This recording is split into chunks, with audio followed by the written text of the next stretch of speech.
Eh bien, bonjour à toutes et à tous, j'espère que vous avez la forme. Avant la série Obi-Wan Kenobi prévue pour le 27 mai 2022, j'avais envie de vous proposer sur YouTube du contenu qui a pour but de raconter et de retracer la vie d'Obi-Wan Kenobi, à commencer par sa formation auprès de Qui-Gon. Alors, avant toute chose, Obi-Wan est né en -57 avant la bataille de Yavin, sur la planète Stew Jaune. Il était sensible à la Force et a donc très vite été identifié par l'Ordre. Ses parents l'ont donc confié aux Jedi à seulement l'âge de 6 mois.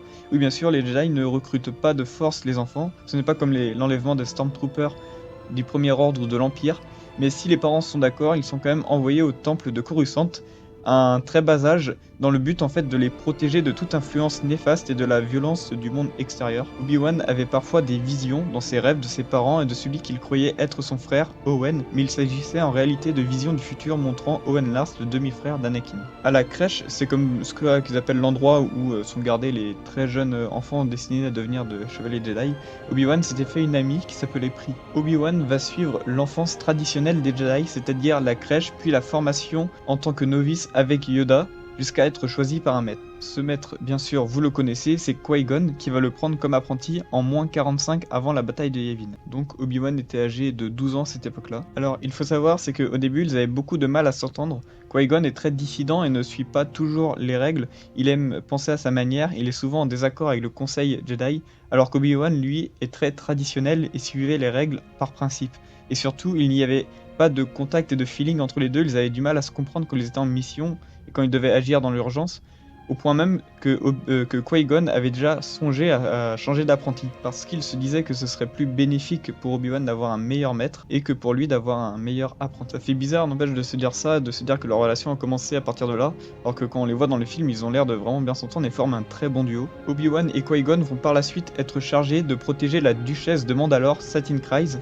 C'était donc en période de guerre, une période difficile où Satine et Obi-Wan vont presque tomber amoureux l'un de l'autre, mais Kenobi choisira quand même malgré tout de continuer son destin de Jedi. Ce sont des années après que Obi-Wan va retrouver Satine, mais également Maul qui tuera Satine, et c'est là qu'on va voir toute la peine de Kenobi pour la duchesse de Mandalore. Mais Obi-Wan a toujours choisi de garder et de rester sur la voie des Jedi. Et d'ailleurs, si vous voulez en savoir plus sur ces événements, je vous invite à aller voir la série The Clone Wars. Obi-Wan et Qui-Gon vont à nouveau être chargés d'une mission quelques années plus tard dans le système Kijal. Probablement, ça va être probablement la plus importante pour la formation d'Obi-Wan. Kijal est une planète dirigée par une reine qui s'appelle Fendry. Alors, elle est reine, mais cette dernière n'a que 13 ans et donc elle ne peut pas diriger toute seule. Elle est donc accompagnée d'un régent nommé Rael Averross, qui est un Jedi qui avait été chargé des années plus tôt de garder et de veiller sur la princesse. Je ne vous en dis pas plus à son propos car je prévois une prochaine vidéo pour raconter son histoire, mais sachez que c'est vraiment un Jedi très ordinaire et très intéressant. C'était donc un vieil ami à Qui-Gon, et d'ailleurs faut savoir que Rael était l'apprenti de Dooku. C'était également le cas de Qui-Gon, c'est comme ça qu'ils se sont connus et qu'ils sont devenus amis d'ailleurs. Donc Rael Averross va contacter Qui-Gon pour lui demander de venir sur la planète pour régler un vrai bordel politique. Il faut savoir que sur cette planète, le pouvoir est divisé en plusieurs organisations, il n'est pas stable et tout le monde veut un peu prendre le pouvoir et le dessus, etc. Il doit y avoir un traité qui doit être signé pour l'accord de route commerciale de route hypervoie, sauf que toutes les organisations ne sont pas d'accord et il y a pour ça des attaques terroristes, etc.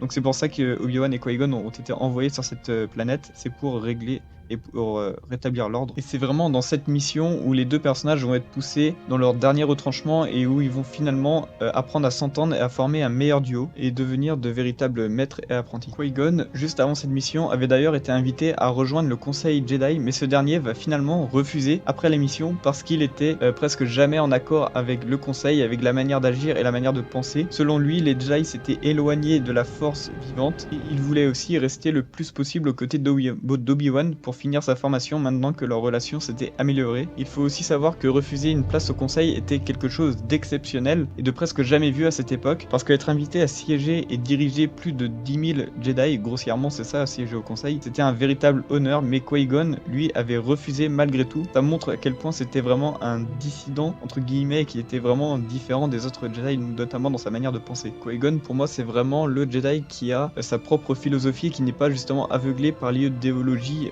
des des Jedi. Voilà pour ce qui est de la formation qui était vraiment difficile au début pour Obi-Wan, mais qui a su au fur et à mesure de leur mission, de leur aventure, s'améliorer. Leur relation s'est améliorée. Ils ont donc pu à partir de ça former un véritable duo. Si vous voulez en savoir plus sur cette histoire de la planète Pijal, etc., il faut lire le roman Maître et Apprenti, qui est vraiment un excellent roman. J'ai essayé de vulgariser un maximum ce que je racontais dans cette vidéo pour pas justement vous spoiler ce roman, et surtout que ce roman se concentre vachement sur le personnage de Qui-Gon et un peu moins sur le personnage d'Obi-Wan. Par la suite, je pense aussi faire des vidéos sur les restes de la vie d'Obi-Wan, notamment la formation d'Anakin, son exil aussi, entre les épisodes 3 et 4, ce qui va nous amener peu à peu à la série. J'espère que cette vidéo vous aura plu. N'oubliez pas le like si vous avez aimé, partagez la vidéo aussi et mettez un commentaire, ça m'encourage énormément à continuer. Et moi je vous dis à bientôt pour une prochaine vidéo, portez-vous bien.